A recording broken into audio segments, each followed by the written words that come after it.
welcome to episode 132 of Checkpoint Chat. My name is Alessandro Barbosa. I'm joined by a electricity-deprived Matty Figueroa. Very rained out me as well. Man, why is it every weekend there's always some other There's always thing? something.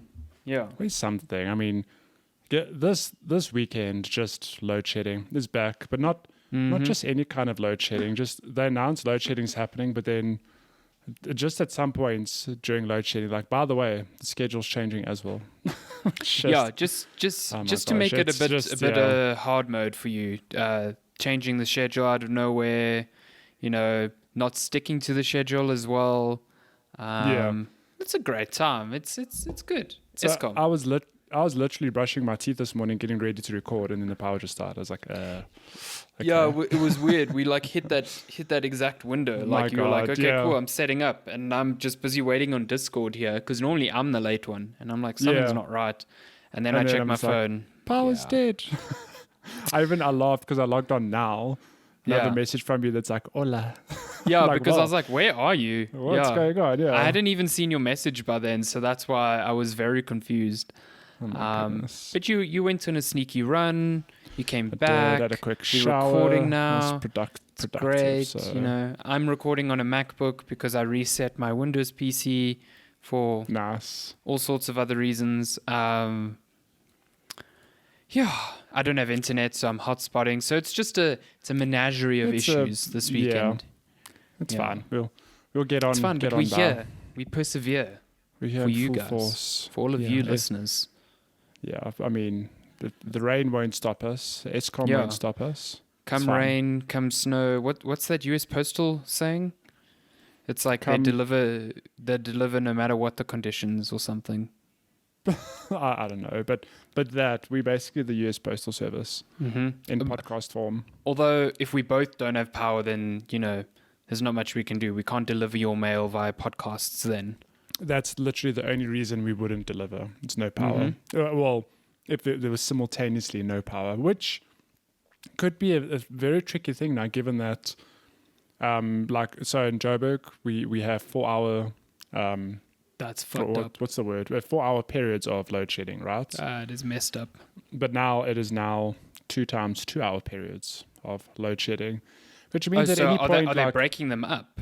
They're breaking them up into 2 hour slots. 2.5 to 2 hours, 2 to 2.5 hour slots, which means that, like, for example, I had no power from 8 to 10:30. But what if, and we both have no, what if my power comes back on, then yours does from 10:30 to 1? Then at 1:30, mine does again till like 4, and then it comes back on, then yours does. Like, it just. Well, this will be more of a problem when I move out at the end of the month, because we're on different municipalities, I guess. Right now, I'm on the glorious municipality like Jeff, where I don't get load shed, so it's a great time. Oh shit! So you're not actually feeding the pain of load shedding. Why are you like this? I should be. There's a schedule saying that I should be load shed, but it just doesn't happen. Like, so. Do you have a government official staying in the immediate vicinity? We used to. We don't anymore.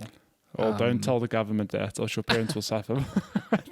Our ward is definitely very DA, so I'm pretty sure they would not give a shit about load shedding us to hell and back. So, but I don't know. I know that, every now and then the load shedding schedule affects me, and then sometimes it doesn't. And then Jeff, who lives in Edenvale, but we're still part of the same municipality, he doesn't get load shedding at all. But my city power, sure, they're on the ball with taking away your power. Doing a thing, yeah. What a pain. A stand-up job at depriving you of good juice. I mean, yeah, there should be an award for that. But it's fine. We're here. We're going to talk about games. We're going to talk about the importance of the Nintendo Switch during these trying times. Yeah. Oh my goodness. The Switch is although I had this weird thing. I think I mentioned it to you the other day. I was like, I want to play some Switch in bed. I actually plugged in the Fire Emblem Three Houses cartridge into my Switch with the intentions of starting it. I don't believe you. Oh, it's there. It's there. It's right there. So I took it up my dock and I got into bed and it's like, oh, it's flat. And I was like, oh, that's weird. It's just been in the dock this entire time. So yeah, went back, put it in the dock. Oh, no. So what happened was I put it in the dock, and then I looked, and I had unplugged the dock from the wall for some reason. So I was like, okay, well, that's it. So I plugged it in, and I looked at the switch, and nothing happened. Normally the screen lights up to say, it's charging. And I was like, well, that's strange. So I take, typical IT thing, take it out, put it back in, nothing happens. Oh my. What the fuck? So I take it out, and I plug the USB thing directly into the switch, and it starts charging. So I'm like, uh-oh. Something's wrong with the dock. Yeah, I put it back in the dock, still not working. So I'm like, great, this is just fantastic. This dock seems to be fried for some reason. Lo and behold, I search the interwebs, I search Reddit, and there aren't people with exactly the same thing, but there's someone who's like, oh, sometimes the switch gets messed up and you have to unplug everything and replug everything back in a certain order. So I'm like, that sounds stupid. But at this point, what a weirdly specific thing to do. I'll give it a go instead of trying to replace this dock, which is a whole other thing. So it's like, unplug everything, plug power back in first, then HDMI, then the switch. And then it worked. The dock was alive again. I'm like, what? Amazing. Why? Like, I don't know. I wonder what happened to it in the first place, though. I mean, maybe you don't have load sheddings. I was going to say maybe the power trips or something. My best guess is that I'm sure there's some microprocessor inside there that controls, it has to control like the video delivery and the power delivery, and maybe that thing just got stuck in a weird state and plugging it back in a way like power cycles it or something. I don't know. But it's funny. I had a similar problem with my work laptop on Friday, where like woke up, got ready, whatever, got to my desk, flip open push the power button, it just doesn't do anything. Like literally no light, no nothing. I'm like, that's weird, because I remember putting my laptop off yesterday, so like the power didn't die or whatever. And then just the thing of like, it just wasn't coming back on. And I'm like, oh God, I'm missing a stand up. Let me just message the work group. Like, sorry, I'm having laptop issues. Hold the button in, does nothing. Push it a few more times, does nothing. Then inexplicably, it just turns on. I'm like, okay, I've got power, but just a black screen for like a good minute. And then it just on, like nothing was wrong. It went into my Windows login. I was like, okay, you're just having a morning. God. Like, what the hell? Yeah, it was weird. I tell you, technology, it's here to fuck with us. It's really, it's so confusing. Yeah, I've been having issues with peripherals and keyboards for no explicable reason. Yeah, I don't get it. It's just here to mess with us. It's so frustrating. Like, it puts me in such a bad mood when something isn't working, but I can't understand why. You know what I mean? Like, it's almost like it's trolling me, and I'm just like, God damn it! Like, if something wasn't working and it made sense, like, oh, this monitor isn't working with any PC, it's dead, then it's fine. Then I'm like, okay, the monitor's dead, whatever. Something's wrong. But if it's like, oh, it's working with some things and not other things, I'm like, what the fuck? Why? Explain yourself. I don't understand you. Yeah, I don't know. It's a real confusing and frustrating thing. What isn't frustrating though? You see, you stole the segue from me. I was going to say, it doesn't matter how frustrating things get, because video games will never frustrate you. Not all of them. Well, some will, but not all of them. Some will, but the games we've been playing this week, I wouldn't call any of them frustrating. This Checkpoint Chat talk about video games, and for a change, Matthew and I have been playing something. Well, we both played something at the same time, and it's new. Well, relatively new. I mean, it's a week old, basically. Yeah, it basically released the day before we recorded last week. But we've been playing The Medium, which is on Xbox Series X, Series S, and PC. It's not on Xbox One. Isn't it? I didn't know that. Not on all the consoles. Yeah, that is wild. Because is weird because it doesn't require an SSD on PC, but it's like, maybe it's something to do with like the CPU having like the CPU on the old consoles being just really bad. Yeah. So. Also the whole dual reality thing. I'd imagine it's a bit resource intensive. Yeah. So The Medium is the latest horror game from I would say, renowned horror veterans, Bloober team. They are the ones who they've made Observer, Layers of Fear, Blair Witch, which isn't good, unlike the other two. But they've kind of made a name for themselves for very like atmospheric, passive horror games in the sense that there's no combat. Blair Witch was the same. Observer was the same. I didn't play much Layers of Fear, but I believe it's the same. So the medium is like that. It's got a camera system from like old Resident Evil and Silent Hill games. And it's mostly a game about avoiding danger in some sections, but also just like solving environmental puzzles and reading up a lot on, notes left behind by other characters, seeing flashbacks to past events, stuff like that. And I really like it. Like, I was prepared to go in here being like, Blair Witch was really bad. I thought it was actually like a really bad game. And the sort of talk I'd seen before starting the medium was that it's okay. So I was like, it's just going to be disappointing. It's like a bit mixed, I'd say, from a lot of outlets. Some people praising it, some people like, nah, it's fine. So yeah, like no consensus of like, wow, this is a groundbreaking atmospheric horror. It's either like getting really good scores or really bad ones. Yeah. It's very, very strange. But I haven't finished it. You say I'm very close to the end, but I'm having a great time with it. I think it's a super atmospheric and very spooky game. I don't find it scary. I find it more unnerving, and then especially the story dabbles in some very hectic subject matter, which I was not expecting, and that's really what's gripped me. Is the story I think is really good. I must say, so this is one of those games where I actually knew next to nothing about it. I mean, I knew, the only thing I really knew was this basic mechanic, not a basic mechanic, but this mechanic where the game's got what it calls, I suppose, a dual reality, where the lead character can basically, she exists in the normal world and like another plane or dimension, world. Like a spirit world. Yeah, that's what it's called. And the game, so the way the game was marketed was like, it felt like at any point, my understanding was at any point you could flip between the worlds. Yeah, but that's how I understood it as well. That's not at all how it works at all. It forces you into one or the other or both at the same time, which is fun.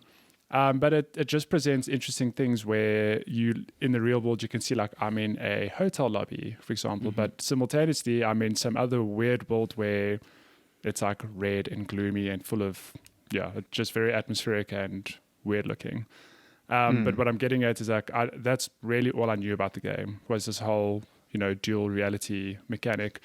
I knew nothing about, the story, anything like that. But I consumed this game. I finished it.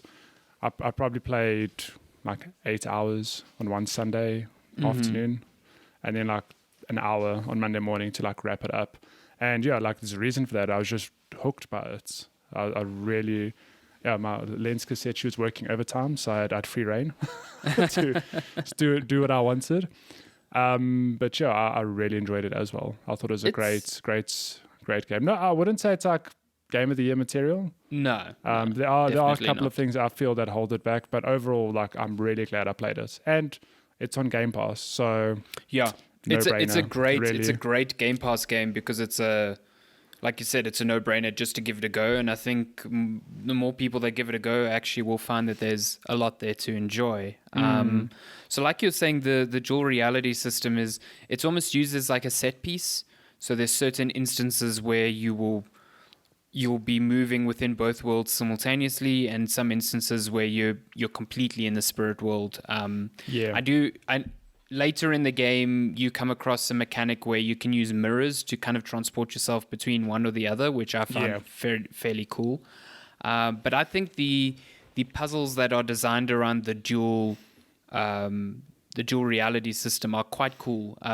They're not like overly complex, but solving them still triggers that that nice feeling sensation in your brain of solving things. And I think the coolest mechanic as part of that is what they call the out-of-body experience. So, like, for example, if you're playing both realities at the same time, and in the real world you come across a locked door, you cannot progress within the spirit world either, because what's the protagonist's name?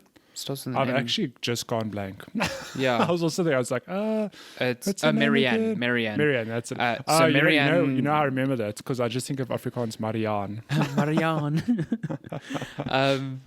Marianne, she can't obviously walk through a door in one place and not the other. So you have this ability to go out of body, essentially, where you're able to move freely within the spirit world and freeze your body in the real world for a moment. Like, it feels quite long. They say it's like a limited time, but it's like a minute, but it feels maybe like quite 30 long. I've never reached the time limit on that. So, but essentially, what that allows you to do is move into places where in the real world you wouldn't be able to, and usually that leads you to items that you'd need to unlock the door or power something, or stuff like that. You can't pick up a key in the spirit world and then suddenly have it in the real one. But you can do things like, I don't know why, but certain generators for like elevators are powered by spirit energy. So you can like kickstart a generator in one world and then it's working in the real one. I don't know. Or you can discover certain aspects of like an area, like pick up a note that tells you something about an area in one world that will help inform you in the other to go and find something. I think it's got a really cool flow of each of these little rooms are like self-contained puzzles, and it feels cool just moving from one area to the next, and just kind of making a way through this. I don't know what it is. Is it like a resort in Poland, an abandoned resort? Yeah, it's basically an abandoned resort in Poland, which where has some massacre happened. Yeah. So I suppose we could bounce to the story where. So the whole story for the most part is obviously Marianne. There's a reason she's been called to this resort, but the note she finds like really fleshes out what happened at this place. And I must say, I was really blown away by all the notes I found, because they're not like these lengthy, I don't know, volumes of like lore, whatever. It's like literally a scribble on a page or a postcard, whatever. But you find them so regularly that I was really enjoying finding them. I was like, oh my God, like, what does this say? Like, what happens to this character? This is a note I found about this character a while back, whatever. And not only that, so on top of the note, you also found... I don't know, is it called like a memory echo or something, where you basically can witness like a scene of two spirits talking to each other or something, and also just further, fleshes out the story. You'll pick up, say, I don't know, like an old boot, and there'll be like an echo on it which triggers dialogue of something tied to that object or something that happened in that room, whatever. And it just, I don't know, like you said, there's something about this game where there's such a good flow of none of the puzzles feel too difficult. Like, I don't think there was any puzzle where I was walking around for like an hour going, oh my God, what do I do here? Yeah. Like, I just can't for the life of me figure it out. But it just ticks that box of like, you get that sense of satisfaction, like, oh, I figured this out. I can move on to the next area. Then you get to that area and there's a note and there's an item, whatever. And then there's another puzzle. You do all of it. Then you move to the next area. And it's just this really satisfying loop that's spaced out with these different flips of realities, where sometimes you're living in both worlds simultaneously, sometimes you're in the spirit world, sometimes you're just in the real world. And I just think it creates such an interesting dynamic and atmosphere that I really enjoyed exploring. And I think what makes it worth exploring is just the story, the nuggets of info that it feeds you in a very like good manner, like a very well-paced manner, where it flips so effortlessly between very personalized stories based on where you are in the resort. Like you'll discover like a micro story about like 2 or 3 characters within a certain area, but that will tie into the larger mystery of the place. And it starts really delving into these very uncomfortable themes of trauma and abuse, which kind of inform the design of the spirit world that you're exploring. I wasn't expecting expecting it to hit so hard, but there are some incredible story moments where I was just like glued to the game, just like what happens next, what happened here. I want to know the context of why this character did this. And the game goes places. I'm like curious to see what the end has to hold, because there's a central mystery there that I don't understand. But the characters that are all in play are super fascinating. I think they're really, really cool. The one part that doesn't vibe with me so much, like I don't find it irritating, but I don't think it's as good as the rest, is just the stealth sections. So at any point while you're exploring, you can come into contact with this antagonist called the Maw. And if she, I don't know, grabs you, you it's game over. You can't fight back against it. So your only means the only means of escaping is hiding and using your spirit energy to escape, like get a jail-free card in case he grabs you once. But I think the stealth is so weird. It doesn't feel like I'm actually being stealthy. It just feels like I'm hiding behind something, waiting for him to move up in the screen. It doesn't feel like riveting, or it doesn't feel like smart stealth in a way. Yeah. And I think the fixed camera angle works against it in that way, because it doesn't allow me to survey my surroundings. I have to work with the viewpoint that I have. Whereas the fixed camera, when you're exploring everything, is really good at... It's super cinematic. It makes it so cinematic and so atmospheric, because you can only see what the game wants you to see. So it's very effective at setting up some minor scares. Like, this game isn't about jump scares, which I love, because I think jump scares suck. There are one or two moments. There's one or two, but it's not built up on just that. It's more atmosphere and just overall story that makes everything feel creepy and eerie. So I like it. I also think it looks really good on PC. I think visually it's quite a beautiful game. Yeah, it's quite beautiful. So it's a good time. And like you said, it's like 8-9 hours. So it's a weekend game. Yeah. Just the fact that it's on Game Pass. Sorry to keep hammering on that. It's because it's so important, because it's a sort of game where a lot of people would look at it and be like, I don't know if that's for me. And you might drop all your money on it, be like, shit, like this is like, I know you can't equate time to the value of a game. Some people will, some people won't, but like some people will play it like, oh, like this is an 8-hour game, like damn, like I got cheated, but if it's on Game Pass, it's there, you can try it. You might like it, you might not like it, that's fine. It's just it's something I think more people should play, and they might not realize that they'd enjoy that sort of game. Like, I think it is 100% worth playing. I think there's very little barrier to entry in that regard. So just give it a go. Just to double back onto the Maw quickly. Oh, the Maw. Voiced by Troy Baker. Troy Baker, who I think does like it's so funny, because we both joke about Simon Krieger from Miles Morales, which, like you've pointed out, it feels like a very dialed in sort of performance of like it's so basic. It's like Troy Baker starring as Troy Baker. I mean Simon Krieger. Like, it just sounds like him being himself. Whereas the Maw is like the shit this antagonist says, and the tone and how it's conveyed. It's real creepy stuff, and I think it's like one of his best performances, I'd say. Yeah. Like, it's not quite on the same level as, say, Joel from The Last of Us, but it's different. It's like a completely different performance from him. I mean, if I didn't know, I wouldn't have been able to tell it was Troy Baker voicing the Maw, because he's so like guttural and monstrous. It's like, and like you said, the dialogue is super unsettling, and he sells it really, really well. When the Maw's chasing you and talking about wearing your skin, I'm just like, okay, I don't want to be anywhere near you.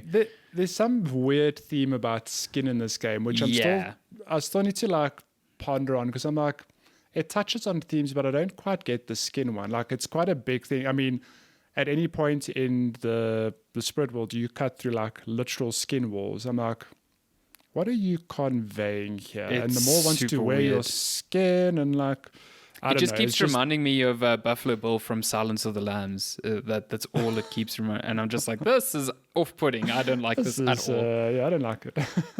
Yeah. But yeah, the medium, I really think if you on PC or Xbox, and you have Game Pass, it is something worth picking up. It's not a long game, like 8 to 10 hours. You can finish it in do like me, play it in one day or break it up over 2 or 3 sessions. And there's an interesting story there with just light puzzle solving and very atmospheric exploration. So yeah, it's great. I think it's fantastic. I really, really like it, and yeah, it's got its flaws, no doubt, but I was surprised at how much I liked it. Likewise, especially coming off of Blair Witch, which is actually just terrible. So yeah, that's I agree with you. You should definitely give that a go. Outside of that, I've just been dabbling with a bunch of games on PS5, just kind of like doing the PC thing of seeing how they perform, because a bunch of games got new additions or updates on PS5 this week. So I won't spend too much time on them, but basically I tried out Control Ultimate Edition from PS Plus. Good game. Yeah, it's a fantastic game. It's on PS Plus this month, and it's on Game Pass. So you have literally the Ultimate Edition is not on Game Pass. Yeah, but if you want to play the game, it's fine. If you want to play the game, yes, 100%. But I think so. The Ultimate Edition, if you don't know, is the quote unquote next gen version of Control, which isn't a free upgrade. It's a bit of a mess, that entire thing. 505 and Remedy were taking pre-orders for this edition, and then a week before it was meant to launch, it was added to PS Plus, and people on PlayStation aren't able to get refunds for, if they pre-ordered it.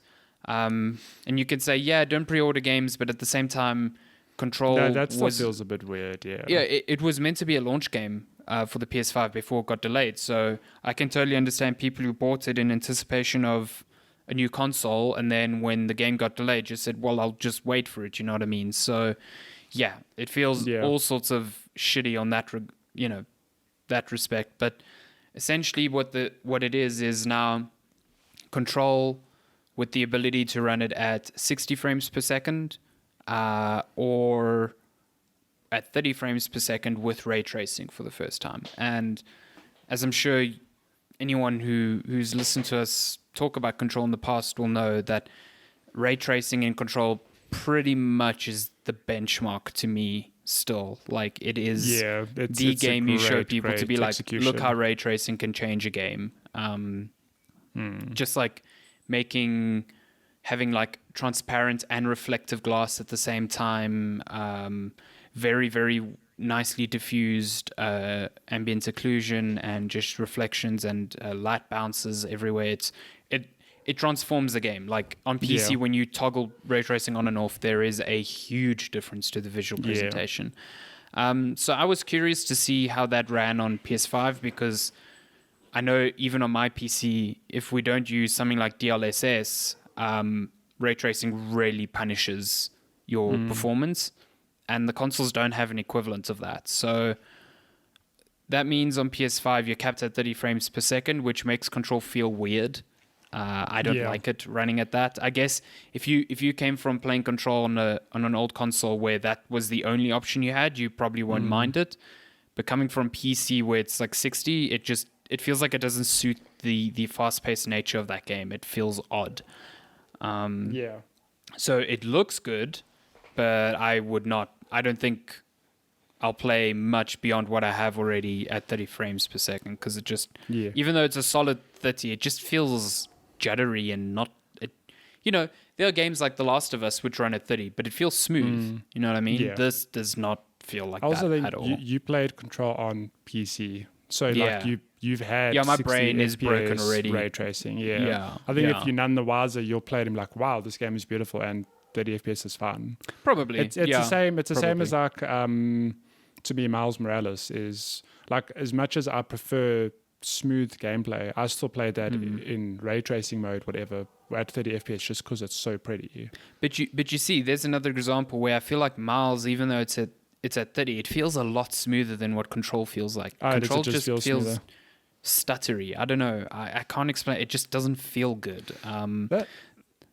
So I suppose that's not really a concern, but concern / question mark of the PS5 and Xbox Series X. Like, they are next gen consoles, right? And the one thing is, like, ray tracing is a thing. Like we've said, Control with ray tracing, it feels like a completely different game. It looks like completely different.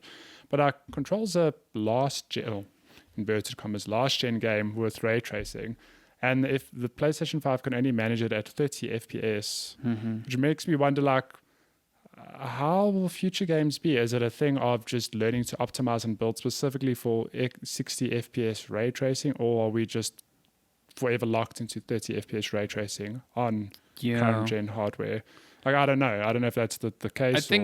I think it really comes down to the graphics architecture that powers these consoles, and both of them are identical, and they both come from AMD, and they're running off architecture which is AMD's first stab at ray tracing at all. And if you look at their desktop GPUs, they're powerful GPUs, but when you compare them to NVIDIA's GPUs on ray tracing loads, they are remarkably much worse. So it's almost like AMD, their ray tracing specific hardware hasn't really figured it out as much yet. And couple that with, not having a solution like DLSS, which can offload a lot of, heavy performance by upscaling your resolution using AI, you really run into this bottleneck of, like, we can only do one or the other. And I don't know how they fix that. Either they go the nuclear route and the half-step versions of these consoles, which I assume we'll get. I'm almost certain we'll get a sort of PS5 Pro and Pro, Series X ×2. I don't know. I'm sure we'll get one of those, and maybe they will have new graphics chips from AMD that deal with this load better. Or AMD has said that they're working on a DLSS equivalent, so maybe that's something that can be patched in.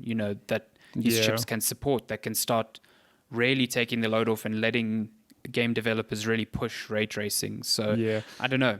Because I love my PS5. Like, I've really had a great time with it, but I do wonder, with upcoming exclusives like Horizon Zero Dawn and God of War Ragnarok, where you imagine, I think they're going to look beautiful regardless, but like, ray tracing is the thing that people are focusing on. Like, I think gamers do want that. They're hungering for these beautiful reflections that these PC gamers have been talking about for however long. But, like, if the games you're getting now are, like you said, Control just feels weird at 30 FPS with ray tracing. I don't know. I just wonder, what are future games going to look like if the hardware is already limited now, year one, if that makes sense. I mean, at the end of the day, you could just not have ray tracing. You could have 60 FPS God of War Ragnarok and Forbidden West, and I think they're going to look beautiful regardless. Yeah, I mean, Control has a 60 frames per second mode now, which more or less sticks to that. So I think I was watching Digital Foundry's video on it, and it mostly locked to there.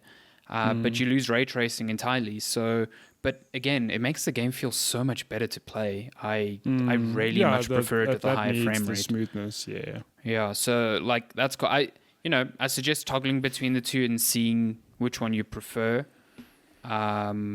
But yeah, it's a bit of a disappointment that the 30, because I really thought, okay, I'll play at 30, but it will feel okay, and it just, I just couldn't get past it. Good Lord. So sticking with that, God of War, not Ragnarok, just 2018 God of War. We got early access code. We got early access to Ragnarok. Corey Barlog reached out to Corey Barlog called us up directly. So that got a patch. That got a patch this week to basically, it's not a converting to PS5 patch like Spider-Man Remastered. It's still a PS4 game. You can still keep it on your external hard drive. But what this patch does is allow the game to push up to 60 frames per second with its resolution mode, similar to Ghost of Tsushima. Ghost of Tsushima got patched almost identically. So now you have this PS5 performance mode in the game, which means the game runs at like a checkerboard 4K, so it's not a native 4K, which is fine. But now it's just locked at 60. And let me tell you, that makes the game really, really fun to play. Like that combat sings with that extra fluidity. But what blows my mind is that I played God of War on my base PS4, and to this day, I still think it's the best looking PS4 game. Oh yeah, and it ran, and again, I think you pointed this out. It's got to do a lot with the artistic style, where it just looks so lifelike, and it just ran so smoothly. Like it didn't matter how many enemies I was fighting at any time. There was never a drop in frames or anything. And like I think it was 30 FPS, right? It was, it was. It just looked so smooth. Like there was never an issue. So I've been questioning whether I should. Well, I've been debating whether I should replay God of War on PS5 because that's one of my favorite games of all time. That game, I think, is still to this day a benchmark of a like how do you do a narrative focused game, like story heavy, epic, cinematic, combat. Like there's just so much going on in this game that it's really good. But I'm like, maybe I'll just wait for Ragnarok and then I'll replay it. Yeah, it's really cool because it's almost like a wide linear game. You've got this like hub where you can move between places. So it's not open world, but you have free. The structure is just so good. Like and it's really glaring playing the opening again because before you've reached the Lake of Nines, the game feels very on rails. It's on rails. Yeah, and I forgot how extended that opening can be before you even have the big long fight in front of your house. So, but yeah, I never got the platinum for this game. You did. I never beat all the Valkyries, and I never got all the stupid crows. So I might be tempted to just go at it again. Because it's not a bad platinum at all. It's just the crows are a headache. I mean, go look up a guide because they are hidden in the most obscure places, some of them. But the Valkyries and the Trials, I mean, there's two worlds. I can't remember what they're called. There's the one Muspelheim like and something. Yeah, that's in Muspelheim. And then there's like the Mist world. Yeah, the one with the maze. Yeah, so like there are trophies tied to those, if I'm not mistaken. But the challenge is a lot of fun. Like in that lava world, there are some trials which will really test you. If, like, for example, fight every enemy without taking a single hit, or just survive this onslaught of enemies, or you must defeat every enemy in this area, whatever. And it's just like some of them are very difficult, but when you overcome them, you're like, yeah, that's good. And then the Valkyries are just like these optional hard boss fights, and they are a lot of fun. Like, the only way I can compare it to is something like Bloodborne, or like a Souls-like game where you fight a hard boss, you're like, this is impossible. And then you do it, it's like, damn, like, I've made this game my bitch. So, yeah, I beat some of them on my first run, but some were so challenging. And I gave up on that Muspelheim challenge, I think, like maybe halfway through, where it was like, yeah, kill these enemies without taking hits. I was like, fuck this. That was one of the harder ones, yeah. And it was like infuriating. You get to the end and someone like coughs at you and the challenge fails. Or like shoots an arrow from fucking miles away. Like, God, I just hated that challenge so much. That game though, it's a great game. It's really, really good. And visually it still stands up. It's still... Yeah, it's stunning. Like I said, it's stylistic and it's just got so much color that pops, like so saturated and really, really good. I like it a lot. So that's also it's on the PS Plus collection. PS Plus collection, so if you've never played it, you can grab it for free on with PS Plus on PS5 and get that update and just play through it in the best way possible right now. Do not sleep on Boy Simulator. Yeah, do not sleep on Boy Simulator. It's great. And then the last thing that I very, very briefly tried out, but I'm keen to get stuck into, is Nioh 2. So they called the PS5 remaster. Yeah, they called the remaster collection. So these are full-fledged PS5 like games. These are PS5 apps, even though they're called remasters. And they do things like I think this is the same for the first Nioh as well, but you've got like 4K mode, then you've got performance mode, which is like, I think like 4K, it's 60, and then you even have 120 frames per second mode in Nioh 2. So you've got all these performance options to really make the fighting all smooth and whatnot. But I've never played Nioh. I remember playing a bit of the first one and like bouncing off of it because it was so difficult. And the second one, man, it is hard as hell. It's like fast, and there's so many button combinations. It almost feels like a character action game like Devil May Cry or Bayonetta, but with the difficulty of a very hard Souls game. So it's like, it's all sorts of ridiculous. Crazy. And like, I really need to get a feel for it, but it looks good. And yeah, I do want to play more of it. It's cool. I've got a samurai sword and this other like ball on a chain thing and I can turn into this Japanese yokai monster at some points. It's really ridiculous, and I like it a lot. Nice. You started playing the first one, hey? I literally played like the first 5 minutes. I need to sink my teeth into it this weekend.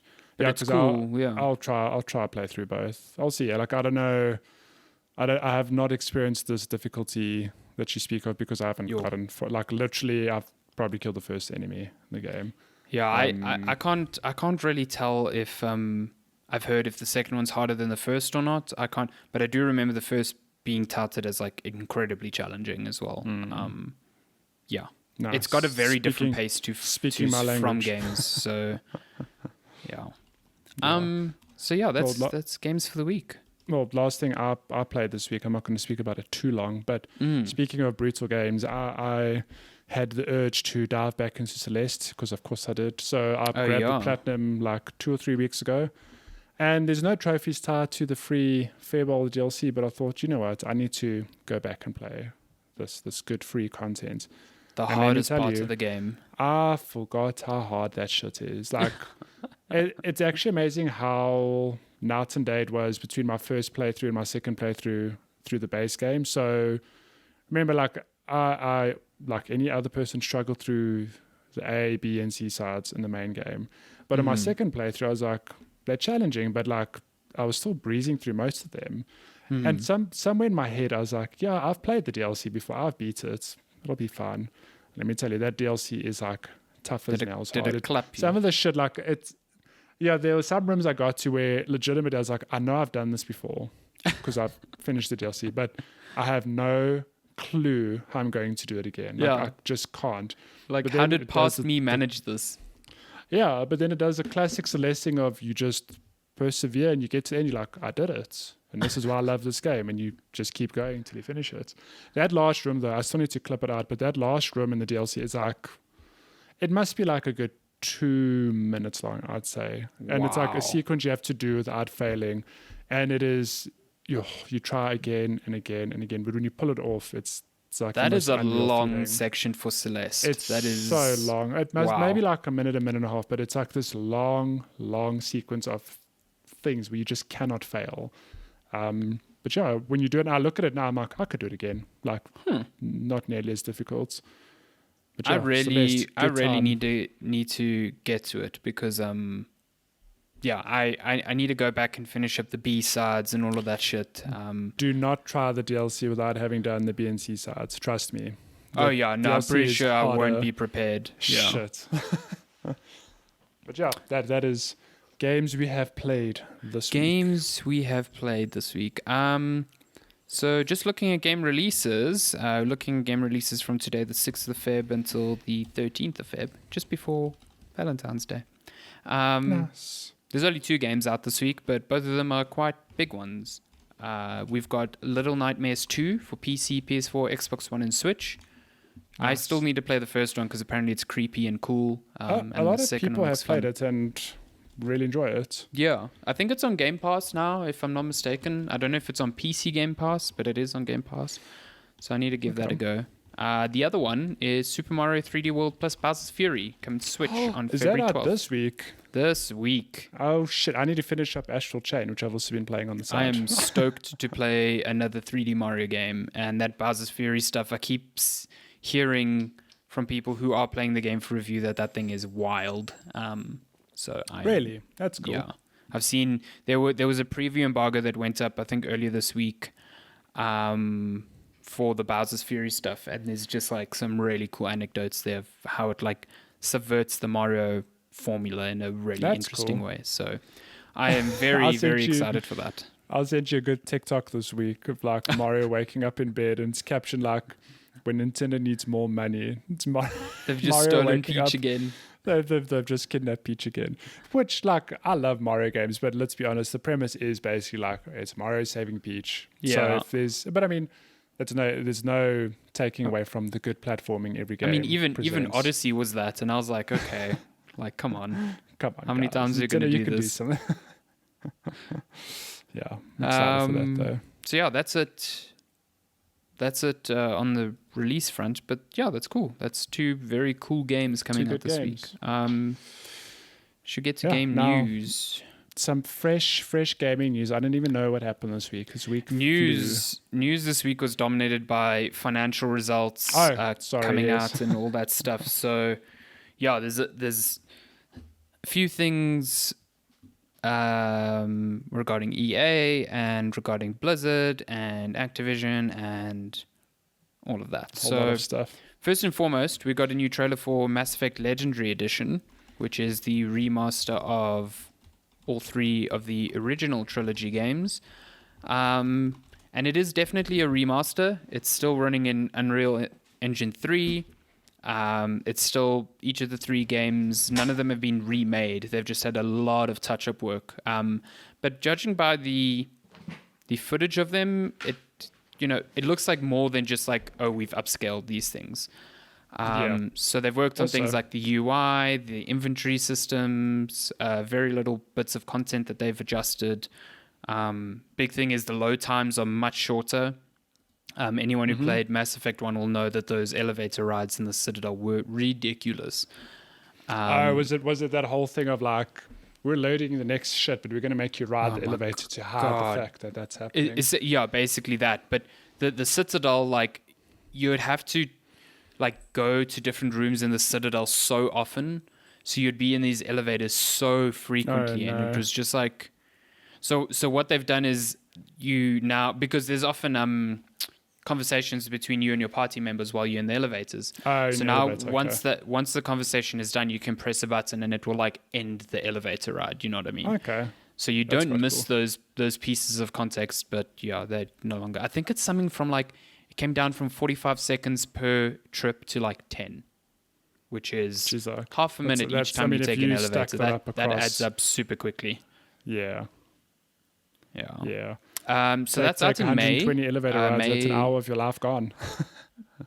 Yeah, exactly. And that's not super like outlandish, because you were on the Citadel for a long time trying to figure out where the fuck to go. So yeah. Stuff. Yeah, that's out in May. Also a good excuse for me to now play Mass Effect. Yeah, you need to play this trilogy for the first time, because holy shit, what a trilogy. If you do not play it by then, I'll be... Yeah, deservedly so. It's a fantastic trilogy. What's wrong with you? Have you not played this? Yeah, and I nearly quit this podcast because of it. Wow. To which I responded, when Mass Effect was out, it is when I went through my multiplayer phase. Like, I was putting all my time into Dota and Heroes of New Earth and all these multiplayer games. So single player stuff just took a backseat. All that fucking trash. All that trash, my goodness. All that trash. Yeah, that's coming out in May. How exciting. Exciting. Late yesterday, Prince of Persia, The Sands of Time remake. It's delayed. Remake of probably the best Prince of Persia got delayed indefinitely. It does not have a new release date at all. Wow. And considering the negative reaction to the game's first showing, I'm not shocked. That gameplay looked like a mobile game. It looked bad. It looked so bad. Yeah. Like to the point where I don't know. I don't know what Ubisoft is thinking, releasing footage of a game like that. So I don't know if that means they're going to do substantial reworking, but usually when there's an indefinite delay, that suggests to me something bigger than just like, oh, we need a few more weeks, to kind of like brush things up. So good Lord. Yeah. Activision, Diablo 4 delayed. I don't know if that's what you're about to say, but yeah. So Activision had their financial earnings and they made a ton of money on Call of Duty, and I think Cold War was like their biggest Call of Duty launch again. Every year it seems like that record keeps broken. I don't know how though. To me, I'm like, are people not over Call of Duty? And then it's crazy. Nope. It really is crazy. Yeah. they confirmed that there will be another Call of Duty this year. Shocker. That's been the case since 2007. So I don't know why that's even news. But the big thing was, Activision said that both Overwatch 2 and Diablo 4 will not be releasing in 2021, which is super weird to me. Wild. I really thought at least Overwatch 2 would be coming. I also had a feeling that it was coming out this year. Yeah. But I don't know. The more I talk about that game with my colleagues, some of them are like big Overwatch fans or were big Overwatch fans. And we've just spoken about how it's such a weird thing of like, they've said Overwatch 2 is coming, which is cool, but then they're like, but don't worry, if you've got Overwatch 1, like all Overwatch 2 content will still come to Overwatch 1, which means the only reason to buy Overwatch 2 is for single player content, which is fine. Yeah, that PvE stuff, which seems super weird. Yeah. But I'm like, cool, you'll get more Overwatch story, which I'm all for. Like, I love the world of Overwatch. But it just seems like such a weird, like, I don't know, I can't wrap my head around it. Why would you do that? Like, why not just keep supporting Overwatch 1, and then in like a year or two, Overwatch 2 is literally like the sequel, a proper standalone thing. You give people time to move over. Like, I don't know, it just seems a weird thing. Like, they're severely limiting themselves, I feel. But look, it's power to the players, which is cool. But I don't know how many copies you're going to sell if you're literally going to go across for PvE stuff. No, I totally agree with you. It makes no sense. Like, I don't understand what they're trying to do with Overwatch 2, especially with, it feels like, to me at least, that the sentiment around Overwatch 1 has really simmered down. It's become very lukewarm over time. Like, I don't hear people talking about it as fondly as they used to, especially with regards to like casual play. I know it's still a big game. Like, it's definitely getting played by lots of people. Yeah. But I don't see the same fervor around events and updates as I used to. And not only that, like, when last did we get a new character or a new cinematic? It feels like they've been super quiet on that front. So, I don't know. It just seems like, if I look at the year ahead, my bet was Overwatch 2, maybe like a Diablo 4 alpha or beta or something to like give players a taste of that. But like, on the Blizzard front, I don't know, we'll probably get new Hearthstone content, no doubt. StarCraft 2 is like dead for all intents and purposes. It's done. They've even disbanded the team who made it, so exactly. It's done. So like, you can still play the game, but there's no content coming for it. World of Warcraft, I guess, that just keeps churning money like nobody's business. I mean, that just had its latest expansion come out, and it's been received pretty well as far as I can tell. So like, what does it leave on the Blizzard front? Like, nothing really, just content within their existing games, which is fine, but it just seems a bit disappointing, I guess. I think they did say that a big remake is coming this year.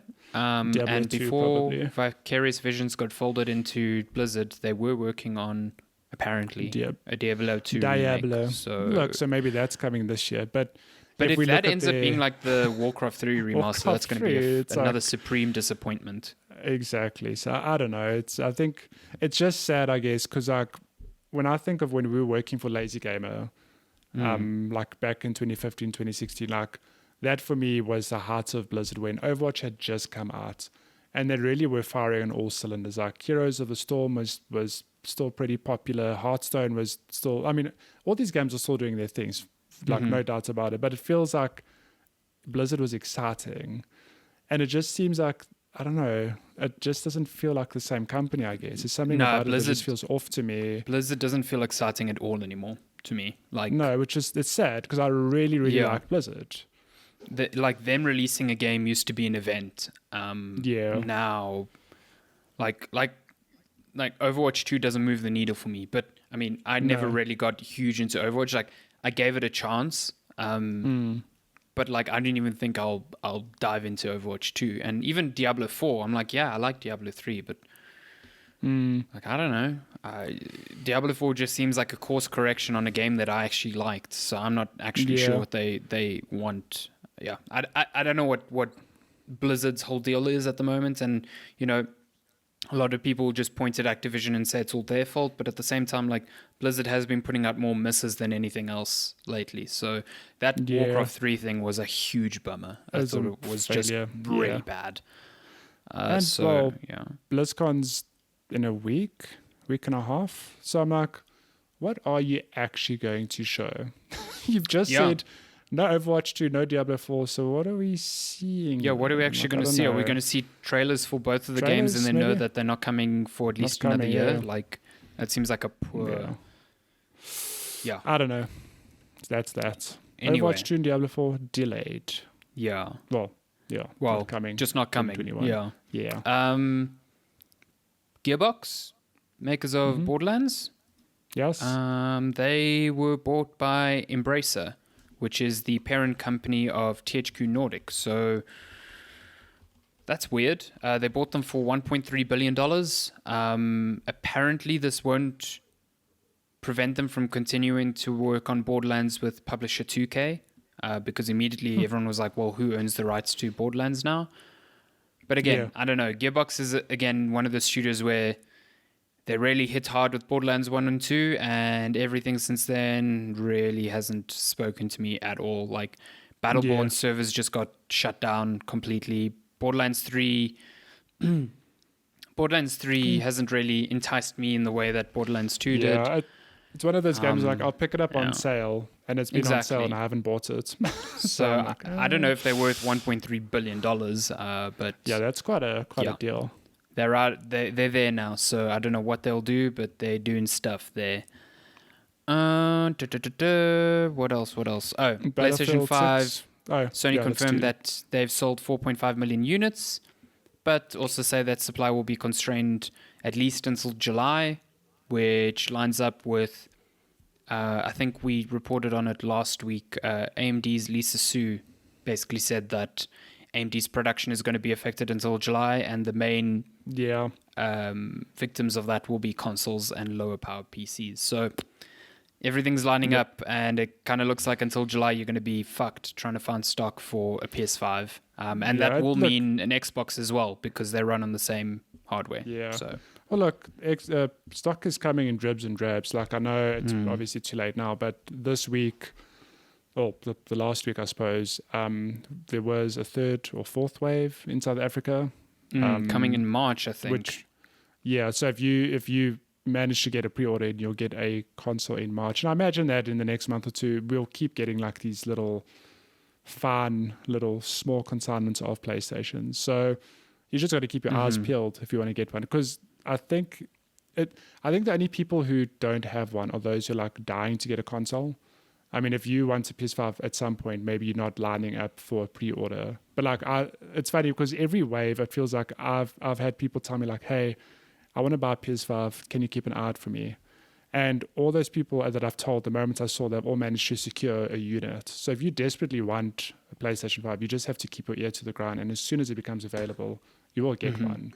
But otherwise, stock's just going to be normalized or better, I guess, from July onwards. We're still at least, I think, a year away from you being able to just walk into a store or like open up an online store and just get one. You know what I mean? Yeah. So that's probably not 4.5 million units in less than 2 months I think it's real good. I don't know how that compares to the PS4, but I imagine if there weren't stock constraints, they would have sold a lot more. Yeah. Microsoft didn't reveal like specifics on the Xbox like sales figures, but Daniel Ahmad, who is on Twitter, I'm sure you've seen him, is huge. I've seen. He often tweets investor stuff. He says it's around 3.5 million. So okay, but that's not an official number, but that's still not bad for the Xbox. But yeah, I think sales constraints across the board are just doing all sorts of, nonsense for both sides of that field. So yeah. Speaking of sales though, Nintendo also released financial results, and boy, is that Switch just selling. It's now surpassed, after 46 months, it has sold 79.9 million units. So it is now... what? Yeah. It sold more than The 3DS. The 3DS, yeah. And the Switch Lite alone has almost sold more than the Nintendo Wii U, which is crazy. So yeah, it's like the secondary console has surpassed the primary console for last gen, which is just insane. It's mental. But you know what? Good for Nintendo. Yeah. It's funny how they go through these cycles of like this. It's a hit and a miss and a hit and a miss, and the Switch is just like, holy shit, it's hitting, and I think it's just gonna keep selling. I mean, I do wonder what the next step is. Do we see some weird Nintendo bullshit where it's like, here's the new Nintendo Switch. It's the same thing, but with a better processor, with a limited selection of games that only this hardware will support. Like they did with the new 3DS almost. Yeah, which I'm like, please don't do that. Like, yeah, I don't know. Give people the option, maybe like a mid-gen upgrade. Like, here's the Switch Pro, which plays all the same games, but you can play at 4K, or there's better battery life, whatever they do. But don't like lock out people with some weird new naming convention and like a selection of games that only work on new hardware. Like, I don't know, it just feels weird to me. Well, Nintendo did say that they don't have any announcements to make soon about new hardware. But last year they said, or when did the Switch Lite launch? They said that they had no new consoles coming out, and then they launched the Switch Lite anyway. So it was like, okay. So clearly you can't take their word at face value with regards to that. And there's so many rumors about a pro version of the Switch coming out this year. When did the Switch Lite launch? Was it? It wasn't last year. It was the year before. It was end of 28. Oh, wait, sorry, I lied. 2019, I think, yeah. 2019. Yeah, it's September 2019. Okay. Jeez, it feels like the other day. My it feels simultaneously like 4 years ago and also the other day. Yeah, it's crazy. It's so weird. That's one piece of news. Yeah. Oh, sorry, are you done with news? Are we done? Yeah, I'm done. Go for it. You're done. Okay, I've got 3 things that caught my eye. One thing, the first one, I mean, not a big deal to me, but interesting nonetheless, is that PlayStation's exclusive baseball game is coming to Xbox, which I find MLB The Show, which I think maybe not the biggest hitting game locally, because I don't think baseball is big in South Africa. But I do know that this game's a big deal for PlayStation, particularly in the States. It's like the baseball game.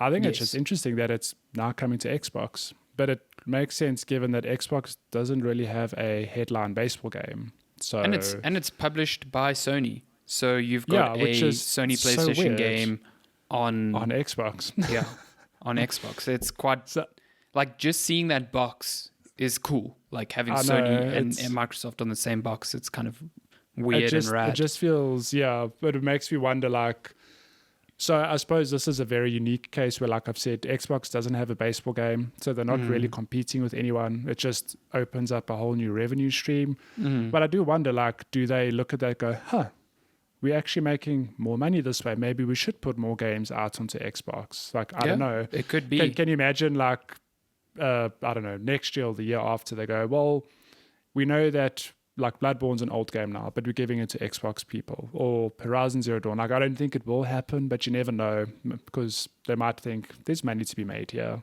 Yeah. What harm is there in re-releasing older exclusives? I think also, being a baseball game and the Major League Baseball being the rights holders, they might have put pressure on Sony to be like, listen, for sure, make us the moolah. We can keep the license with you if you extend your target market, or do something. We can go to another developer that will be more cross-platform. So yeah, I don't know. Especially with licenses like that, keeping things exclusive is tough. That's what makes Spider-Man on PlayStation so remarkable to me, because I would think Disney would be like, no, we want this everywhere. Put on everything, and I think just last piece of news, Battlefield 6 reveal coming soon, supposedly, and it will take full advantage of next-gen hardware. Cool. Which is interesting because, like I've just pointed out earlier, the PS5 and the Xbox Series X still seems somewhat limited with ray tracing. But if you drop all of that, you've got next-gen hardware to do some fun physics stuff, destructible environments, whatnot. So, it's going back to more Battlefield 3, Battlefield 4 days. Yeah, like I haven't been excited by Battlefield for a long time. So power to them to make it interesting again. Because I feel like Battlefield 1 and Battlefield... What was the last one? 5? World War 2. Yeah, except we went from Battlefield 1 to Battlefield 5, which is just weird. Oh, wait, did they actually call it... Yeah, they did call it Battlefield 5. Shit, I actually forgot about that. Yeah, I don't know. I can't tell you anything about either of those games. Yeah. Look, I think they did okay, but I have fond memories of Battlefield 3 and 4. I really enjoyed the modern military shooters. So yeah, I'm curious to see what it looks like, particularly with, this next-gen hardware. So yeah, I think we can leave news at that. That's pew-pew, and yeah. Cool. Should we move on to questions then? Questions. If you want to send us questions, you can email us, checkpointchatpodcast@gmail.com, or you can grab us on all our social channels at Checkpoint Chat on Twitter, on Instagram, on Facebook, on TikTok, all of the good places. You can even send us cool TikToks like Matty sends me almost every day. You sent me a good TikTok. Oh, yeah, that one with the screaming like gargoyle. Fuck, I loved it. So funny. It was so left funny. field. It really encapsulates the feeling of being in lockdown. It's so good. My goodness. Okay, we have a lot of questions to get through. So let's start with Twitter. We have a couple from Meg. So let's take this first one. He says, Alessandro, for the past... So I think Megs might have missed this because this was asked a while ago. Says, Alessandro, for the past 4 or 5 episodes of the podcast, did you slow down the ending music by a step on purpose? Yeah, I don't know. That's all to do with the sample rate of the project. We edited it. I can't actually remember why we changed it, but it led to this instance where I realized that one of our... Whether it's the intro... I can't remember. My goodness. But we can always just change it back. But yeah, we now record at 48 kilohertz instead of 44.1. And that made either the intro or the outro song like super fast or super slow respectively, because they're recorded at a certain sample rate. Sounds fine though. I think the intro song is probably recorded at the same sample rate. But the outro song, I laugh because I export the audio to YouTube, and I often have to like trim the end or do a fade out, whatever. And it's like super mellow now. It's so funny. It makes me laugh. I almost don't want to fix it. It's so funny. But yeah, that's the reason. Maybe we'll update it. Maybe we won't. I don't know. Okay. Will Matty be playing the Mass Effect Legendary Edition, fan-made HD remaster, or the original release? I'll probably play the Legendary Edition. Doesn't make sense to me to play anything else, really, given that the actual studio are doing a full-on, spit and polish on the existing trilogy. Mm-hmm. Is it coming in one package, I presume? It is, but it's still going to be 3 games. So it's not like well, I actually don't know. I don't know if it's going to be one client and then you can launch 3 of the games from their client, or if it'll be like 3 different icons on your... I just know that they are still separate games, but I don't know. When you download it on PlayStation, will it be like, like Spider-Man Remastered and Miles Morales, like 2 different icons on the screen? I actually don't know. I do know that there is a synchronized character creator now, so all the character creation options from Mass Effect 3 have been backported to 1 and 2. Okay. So you can make a character in 1 that will look like the character you can have in 3, which is pretty cool, because they definitely added a lot more options as the series grew. Yeah. Okay, this is a very intimate, personal question, but which Commander Shepard do you play? Because I hear this is a big choice, a big life choice. Oh, well, I mean, when I played it originally, I played as male Shepard, but I have played it as femme Shep, and she is much better because Jennifer Hale's voice acting is just phenomenal. Who does male Shepard? I don't know who does the male one. He's not bad, like, at all, but it's just a case of Jennifer Hale being incredible. I mean, I completely, I can understand that, because, I mean, the most recent example for me was Assassin's Creed Valhalla, where I played 25 hours with female Abel, and honestly, the male voice actor just, to me, did a much better job of that character. Like, I flipped over and I was like, whoa, this is night and day. So I can completely understand how you've pointed out, for example, like she just nailed it better. Yeah. It's the same way that like Cassandra in in Odyssey. In Odyssey, in Odyssey she's much better than the voice actor for Alexios. So yeah, I don't know. I like Femshep, and I'll probably play as Femshep. She's just cooler. I'll probably play Femshep as well. I see it's always like a which Commander Shepard are you? No. Mass Effect nerds. I mean, come on. How dare you? Get out of here. Alessandro, as a connoisseur of yogurt, what do you suggest a person starts with to get hooked? Keep in mind, Yogi Sip killed all yogurt for me. Ugh. Hashtag Yogi never Sip again. Sucks. What? I liked Yogi Sip. What's wrong with Yogi Sip? I mean, it's fine, but it's not yogurt. Like, it's definitely not yogurt. It's just yogurt flavored water. Is that what you're trying to do? Yeah, it's just like, no. So I don't know. If you didn't like Yogi Sip, I'd say don't start with a super sweet yogurt, even though I dig them. Like, I don't know. I find all fruit yogurts like very artificially sweetened. Strawberry is still really nice, but it's still like, I don't know, too sweet.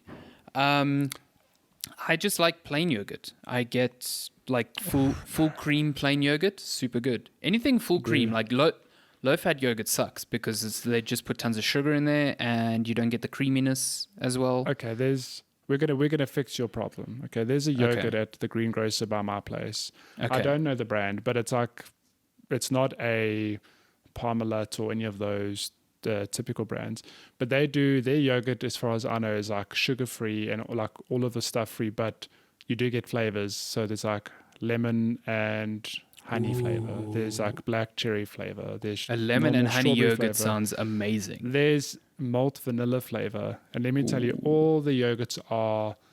It's like the best yogurt. I won't touch anything else now because this yogurt is just so good. And it's like you've pointed out, you don't like the fact that yogurts are either too sweet or too this or that, whatever. This yogurt is like phenomenal. So you smash those in your smoothies. I do, put them in my smoothies, and you're not going to be. I mean, it's not down the road for you, but you're going to be a lot closer. So soon. Would recommend you try them out. But yeah, I like them plain yogurts. I do like Woolworths has a nice vanilla yogurt as well. But whenever I get yogurt, it's like full cream. Full cream is you do get the ones that are double cream, and those feel too much. Like it actually feels like it's becoming solid then, and I'm not a fan. But full cream yogurt, full cream plain yogurt, I can just eat that shit like all day. You drizzle a little bit of honey on there. Damn good. Nay. Okay. I think there was just 2 questions there from me. So, could you guys explain Genshin Impact to me and why only now it's getting mass critic attention when it existed years before Zelda Switch came into being? No, it didn't. I didn't know that. Genshin Impact launched last year. Genshin. Did it not just launch to the West last year? I don't actually know. I'm pretty sure. Impact Wiki. Pretty sure it launched in 2020. Because that was the whole point. Everyone was like, oh my God, this is a gacha. Yeah, initial release, 20th September 2020. I think it could be that he's mistaking like gacha games in general. Like, those have been around forever. Yeah. But Genshin Impact came out in September as far as I know. Yeah, when it was revealed, there was all this like brouhaha over how it looked like Breath of the Wild. You know what I mean? And it does. It really does. Yeah, it really does. It has that like stylized watercolor look to it, but it's a completely different game. It's a gacha game. It's free to play. I enjoyed playing it, but you need a lot of time for this game, and I just don't have that. So whatever. But yeah, it definitely did not come out before Breath of the Wild. It apes a lot from Breath of the Wild, and that's part of why people gave it a lot of stick when it was first revealed. So, goddamn. And then last question: will Bungie make a single-player game again, or are they drunk on the Destiny beer? God, I have no idea. I think there was a rumor a while back that they were working on something new that was a single-player game. But I mean, have Bungie ever arguably made a single player game when it's like, don't get me wrong, I know Destiny is like almost like a games as a service, you do raids, XYZ, but there's always they did Halo, right? The OG Halos. Yeah. I suppose, it is different. Like Halo's got the campaign and the multiplayer separately. I don't know. Okay. Sorry, what were you seem going to say? to recall them having a deal with some Chinese publisher. I can't remember if it was actually Tencent, because Bungie is, independent now. But I seem to recall them signing some publishing deal for a game in the future that will be single player, but they haven't elaborated beyond that. But I could be wrong. Goddamn. But yeah, I'd be down for that. I still think Destiny is a fantastic game. If you have the time to pour into it, it's still every now and then I boot it up just to mess around with it, because it's still got like the best feeling shooting ever. It's so good. Yeah, Destiny is one of those games where, I mean, we've said this many times. I'm pretty sure I would fall into that trap of. You would love that game. I just can't bring myself to do it, because like I say this ironically because I pour all my time into another shooter / Counter-Strike, but I just can't see myself pouring my time into an MMO like that, where I'm just playing for better loot, whatever, given that I've got so much shit to play. Yet I still play Counter-Strike. I acknowledge I have a problem. There's no doubt about it. Yeah, I'm just going to sip my Monster and not say a thing. Sip your Monster, sis. I've already finished my Red Bull. Which, don't tell Lenska I was drinking. She's behind you. How did she know? Well, unrelated, Lenska's nearly done with Immortals Phoenix Rising. She's like in the last final stretch, I'd say. I'm going to have to convince her to come give her impressions / review. Yes, I would love that, because I've heard nothing but good things about this game, so I'd love to hear what she has to say. Yeah, like she consumed it as well. She doesn't want it to end, she says. Good thing there's DLC. Yeah, that's it's always sad when you get to the end of a game like that, because you feel so empty by the end of it. You're just like, what do I do now? Like, it's simultaneously the best and worst feeling. Like, that was a great game, but I'm sad now. Yeah, exactly. Especially when it's a long ass game like that. It's like, it's almost become like routine for you every day to like boot it up for an hour or two, and now you're like, well, what do I do now? Yeah. I've been watching it play on the side, and I can't wait to play it myself one day. Sick. When she finishes it, because she's playing on my Epic account. Okay, we have a question from Sam. I don't actually know how to say surname. Is it Aberdeen? I think it's Aberdeen, yeah. Sam Aberdeen. It reminds me of the city in Scotland. How do you pronounce it? Aberdeen. Yeah. Aberdeen. For both of you, what was the one moment in gaming that made you go, video games are amazing? I think I don't know if you've got something in mind, but what comes to mind to me was one of my fondest gaming memories from when I was a kid was actually playing the first Half-Life. Realizing that this game is not a Mario, for example, where it's like it's just levels stitched together. It's like there are actually people talking in this game. There's a story here. Like, I'm playing through a movie. Like, that's what it felt like back then. But I suppose a more modern example was, we spoke about it earlier, but God of War is just one of those games where I sit back and I go, this is the definition of a good video game. It just got everything. It's got good gameplay, good story, looks great. It just, there are actually countless moments like that. Even, I suppose one of my other favorite games is Ori, just as a franchise. I can show that to anyone, and any scene looks like a piece of art. Like, this is video games. Like, it is art. It's so, it's the best hobby in the world, and I love it so much. Yeah, I mean, there's so many moments to pick from where I'm just like, holy shit, this is amazing. But I think the two that really stick out for me, that's not to say this is the first time I thought this, but like when the original Portal came out, like the whole idea of how this thing works, like, blew my mind back then. I remember showing videos to like friends and my parents, me like, look at this thing. You can shoot this thing teleport here and then shoot it there, and then you teleport there, and that's how you solve this puzzle. And it's like all the physicsy stuff around, and I was like, this is so cool. This is like, I've never seen anything like this. Your parents are like, we raised a nerd. Like, shut up, it's cool. Essentially. But I think also if I have to look at a recent example, like something like Animal Crossing, or something like Pokemon Go. Actually, that also just came to mind. Yeah, Pokemon Go was a big one for me, just because like I was at Varsity at the time, and like, you know, I knew a lot of people played things on their phones. Like Shani used to play Candy Crush a lot, and people would always play little things on their phones. But I haven't seen a sort of like cultural like awareness of a game capture such a wide audience like I did with Pokemon Go. It was mental to walk around campus and see everyone playing it, like people gathering at points like Pokestops or gyms or things like that, and like just this variety of people that I would have never assumed would be interested in something like that.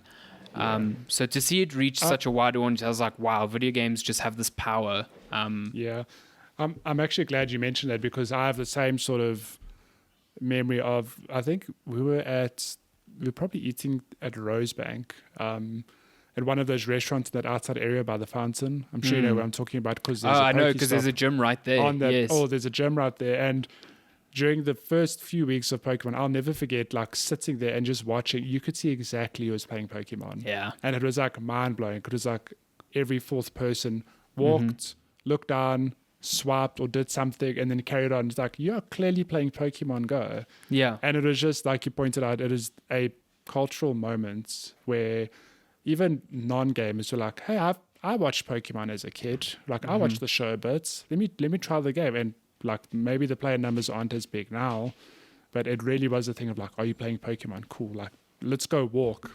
Yeah, everyone was doing it. I mean, I met like Gareth, for example, and some other friends at Galuli's, which we'd never done in our life, to just walk and catch Pokemon. Exactly. Exactly that. Like the number of times like I would see people walking around my area, like, you know, I'd see people walking around like the little dam near me, but there was just this influx of young people, especially all with their phones.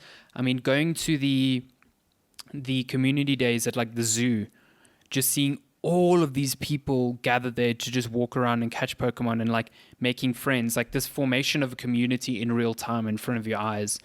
I think that's what gaming is so cool.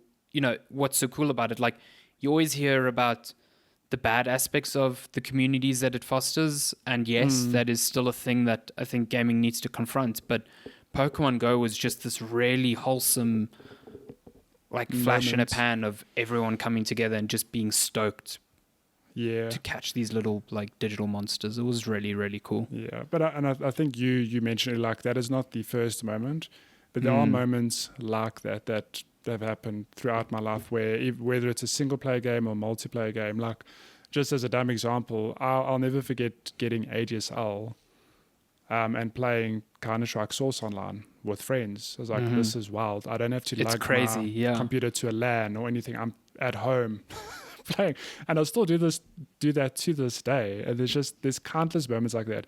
You mentioned Animal Crossing. I mean, Animal Crossing was one of those things where it launched. It was like, this is a wholesome game. And the next thing you know, like every week there's some news story.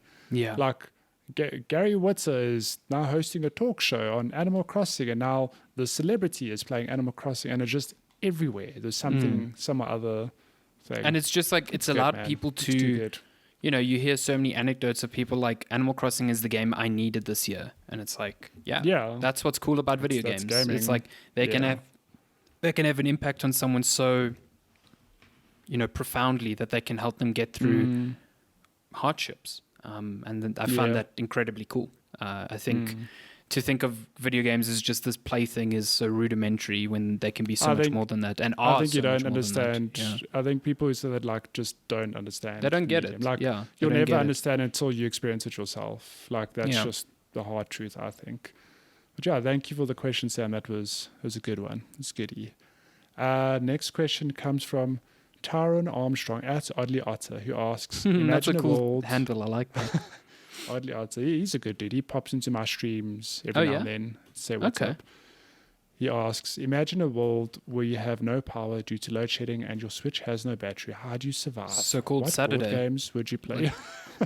Otherwise Saturday, as we like to call it, these days. What board games would you play? I don't actually know.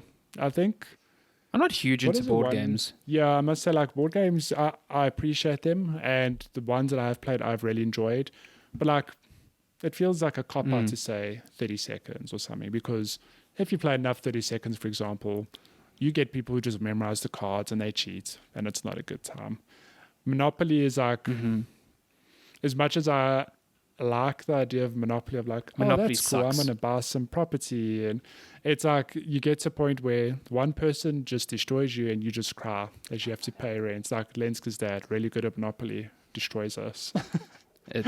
Monopoly sucks. He did that to them when they were kids as well. I was like, that is a hard lesson on actual life.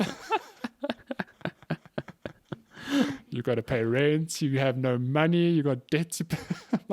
Time you're teaching these kids a little too early. It's bad lessons as well, because the bank will just bail you out. That doesn't happen in real life unless you're a bank. Every time you pass go, you get $200. That's not true. When real life, what a great time. Yeah, I just pass through every week. I get a paycheck. That's not true. I got to work for that shit. Yeah. But I don't know. I've played a couple of board games and what amazes me is that we're into video games, right? Mm-hmm. But board games is almost the same thing in that there are a whole lot of different genres. There are so many to choose from. Like every year there are new board games being launched, and it's such a big scene. It's so big. They provide like video games completely different experiences, which is just wild to me. Because at the end of the day, it's like, to boil it down to rudimentary elements, like you got a board, you have like dice or pieces, and just a set of rules that changes how you play the game. It's a good time, but I can't say I'm big into board games. I like board games from the design perspective, because they just it's really amazing how many different types of games have come from, fairly simple rule sets. But yeah, I mean, okay, board games and tabletop games and role-playing games aren't all equal, but I've never been able to get into role-playing games like you did when you played with Garth and Abby. I was going to say... No, sorry, Karen. I just never got into that. So, I'm not a huge fan of board games. I wouldn't mind playing Scrabble here and there, even though I'm terrible at it. But I did. A friend of the show, Neelan, he hosts a board game podcast called Board Game Barrage, which is really good. And there's been times where I've visited him in the States where he's been playing an intense board game with people, and just watching how complex the rule sets can get and how they make different styles of games is really fascinating to me, even though I haven't dabbled in that world myself. But I know so many people who spend so much money on board games, monthly. Because that is because there's so gaming much. Be expensive. Holy hell. Yeah. Board games can also be expensive. Oh, yeah, they can be so expensive, and they... just like video games, they provide entertainment. So yeah, I would love to get more into it. I'd have to really, I think, dedicate myself to be no video games, only board games. But I think there's a lot of cool stuff there that I think both of us would actually enjoy if we were exposed to it. Give us suggestions. Just on that. So I've often played games once off, with friends, hey, we've got this board game, let's play. And I must say, I've never once left and gone that is a waste of my time. I've always enjoyed whatever I've played. But you mentioned Pathfinder earlier, and that is, for all intents and purposes, like D&D. It's just a different franchise, I guess, similar rules, that sort of thing. I played with Garth and his wife and a group of people for years, and I really enjoyed it. But it is a time commitment. That is the thing of, we used to meet every Friday from 6:30, 7 and play till 11, 12, 1 in the morning every Friday for 3 to 5 years. And I really enjoyed it. I really, really did. But it's just it's a massive time commitment. I enjoyed your tweets about it. That was quite fun when you were live tweeting your sessions. There's the thing that board games like that have over gaming is that there's no software limiting you. That's 100%. If you want to try to do something, you can do it, and the GM has to react accordingly. I think that's what's so cool about them.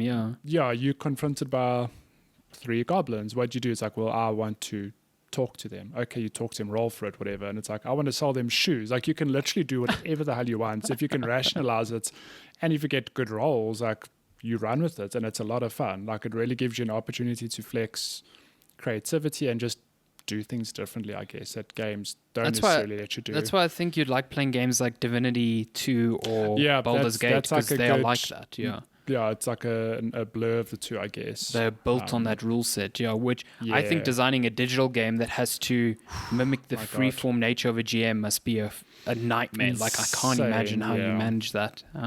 It seems people really dig Baldur's Gate 3 so far, so yeah. Good stuff. Okay, thank you for the question, Arthur. Yeah, that's it. Thank you. We have 2 more questions on Instagram. So this one I don't understand. This comes from... I think this is, I could be wrong, but I think this is also Trebs on Twitter. It's Z_Z_Z01. In my head, Trebs. I have a feeling. Yeah. Is it Trebs? It seems, I think it's the same person. If I'm thinking who I think it is, then it's, he used to be a big regular when I used to write at eGamer and stuff like that. So. Okay. Yeah. That's cool. What's up? Could be wrong. I think it's him. This comment makes me laugh, though, because it says agent on PS5 thoughts. Oh, God. It's never coming. So then it is him, because he's been harping on this agent thing forever. That game is so dead in the water. It's not even funny. It's gone. Forget about it. What the hell is Agent? Agent was this game announced by Rockstar that was going to be an exclusive for PlayStation 3. And then it was announced and then never spoken about ever again. You know what they did? They said, you know what? Let's make GTA 4 instead. Let's just relaunch GTA 5 again. Yeah. No, Agent is not coming. That thing is... so funny. I would love to know the story behind it, because it was announced. There must have been some sort of design doc and plan in place for it. But it's just this nebulous secret that no one knows what happened to it. So I'd love to know hilarious. That, but I don't think it is ever coming out. Hilarious. I had no idea what that question meant, so I'm glad that because it was Agents and PS5 thoughts. I was like, is that a typo? Is he asking about the PS5? Okay, and we have a lot. Well, I suppose it's a 2-part question from Bester_Bash. Good guy Keegan. He says, I missed the PS4 gen, but will have a family PlayStation 5 soon. Suggestions on games for all ages, and then comma. And suggestions for someone who isn't that young, which I presume is him. So I think he's got younger brothers. So I think he wants recommendations for them, and then obviously for himself. So shall we start with the age-friendly games? Astro's Playroom. Look, that's not even a kid recommendation. That's an everyone recommendation. Yeah, you should play that game. It's just too good. So good. I haven't played this myself, and I will rectify it soon. But I think Ratchet and Clank is a good 100%. middle ground, not just for kids, but for all ages. What a great game, yeah. I'm trying to think what I can recommend Lenska plays after Immortals, and I do think Ratchet and Clank might be a nice. It's not quite the open world game, but I think it might be palatable. It's a solid game. I love that game. That remake is so good, and it's still and I've got that on PS4 game, but it's so good. Sackboy. Sackboy is pretty good. Sackboy's a good one. I still need to play that. My goodness. I'd recommend that. What other all-age games? Trying to think now. You can Rocket play League. Bugsnax. Bugsnax, yeah. Rocket League, Bugsnax. Get them hooked on Fortnite. If they're young, they're probably already playing Fortnite. I mean, they probably are. Minecraft is also just that's one game I think. It's so funny because it's in my day, Lego was the thing of it's educational because they get to play and build, and Minecraft's like that, but on a much larger scale. I think it lets kids be creative while getting them to think outside the box and problem solve to a degree if you're trying to mess around with Redstone or just some of the stuff that game has. And I know Keegan does play Minecraft, so I would believe that's a recommendation. I think the Spider-Man games as well. Those are now I think easy enough to get into, and again, I think it's Spider-Man for crying out loud. They're content friendly for younger audiences, and I think they would manage just fine playing them, and they're fantastic games as well that I'd recommend to everyone. So Sony has a good portfolio of games that can be enjoyed by most audiences. So everyone. Yeah. And if you're looking if Best is looking for recommendations for himself, I mean, where do we even start? Demon's Souls, sure. Bloodborne, and God of War, and this whole backlog of PS4 games that you can just enjoy with the PS Plus collection. Yeah, the great part is that most of them are on there, so Yeah. you can try most of them on there. I think the only ones that you'd have to buy are like Demon Souls for sure, Last of Us 2, but Horizon's on there, God of War's on there, Persona's on there. Ghost of Tsushima's not on there. But Ghost of Tsushima. You got plenty to choose from. Even what else is on there? There's something it's gone now, but Days Gone is on there if you want to play a bad game. I don't know. I didn't enjoy Days Gone, and I'm always surprised by. So I'm part of a South African PlayStation group on Facebook, and people regularly posted like, "I picked up Days Gone on a sale, and I think it's like one of the best PlayStation games." I'm like, listen, they did a lot of work to their game post-launch. I think they've improved. Yeah, I think when we played, it was like, it was not good. It was okay, and I still think a lot of that comes down to like how bad that story is. Like it's just so fucking shit. Deacon is just such a crap character. I just really don't like him. Yeah, but maybe they've improved it. Like I don't know, because I think maybe they just replaced him with Joel. It's like the Joel prequel. You didn't even know you need it, but it's there. Yeah. What happened to Joel before he met Ellie? Well. He was this asshole biker called Deacon, and he changed his name. Yeah, he had some surgery.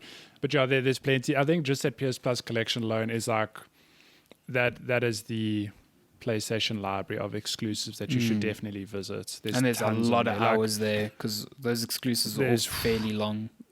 Yeah, I mean, and there's something for every difficulty level. Like, I'd recommend Bloodborne, but I know not a lot of people will deal with that bullshit of dying repeatedly and going back to it, whatever.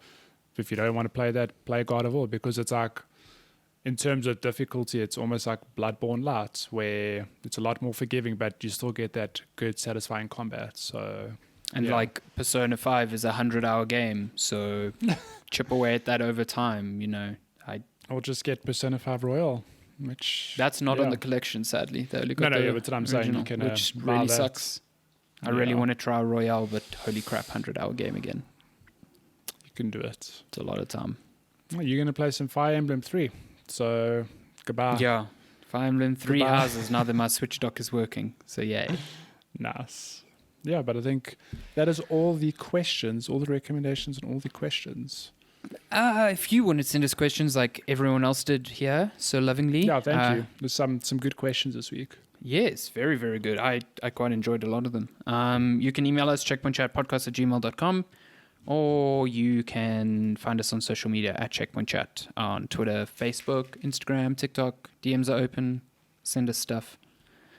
Send us your favorite board games. I'm curious. Send us money as well. We're curious to see how rich you are. You have to send a lot, just a bit, so we can get an idea. It's fine. Don't send us just money. A little bit. It's fine. Send us love, just a little bit. Yeah, send us digital hugs. Send us Dogecoin. It's going to the moon, apparently. Alessandro's moving out. He needs money. He needs money to get set up in life. Send me cutlery and pots and pans. Buy a broom, a dustpan, cutlery. Oh my God. The initial setup cost is just like... It's a lot. Like I told you before we started recording, it's like you don't realize what you need until you don't have it at that moment. Yeah. But like my example is like, shit, there's dirt on the floor. Let me just sweep it up. God damn it, I don't have a broom. Telling you, army of Roombas. That's what's happening. What are you pointing at? Matty got distracted. Oh, Lensko's pointing at the broom like I was literally asking where the broom was. Why are you like this? Shiz is like, I don't sweep in my life. Whatever. You cut the grass. It's okay. Cut the grass. Good Lord. That's episode 132. Yeah. Thank you for listening. Thank you so much for listening, putting up with our technical issue bullshit. But we did it. We made it. Made it, fam. Inching closer and closer to 150 episodes. Can you believe it? I think so. I want to make false promises, but I do think that next week, God willing, or deity willing, might be our first video recording. If not next week, definitely the next week. We are inching closer and closer. We have assets lined up. We're just waiting for them, and then you can actually go to YouTube and look at our pretty faces while we talk nonsense. Hopefully my webcam is still working by next week. Who the fuck knows? Everything's just dying at the moment. So Oh no. That'd be great. That'd be great. But yeah, thanks for listening, guys. I'm looking forward to that. But we will definitely communicate that. But I'm hoping for it to be next week, and then you can see our lovely faces. Then I have to do my hair. Your hair. My hair. It's fine. I'm just going to roll thank out you so much for listening. We'll be back next week. Goodbye. Okay, bye. Goodbye.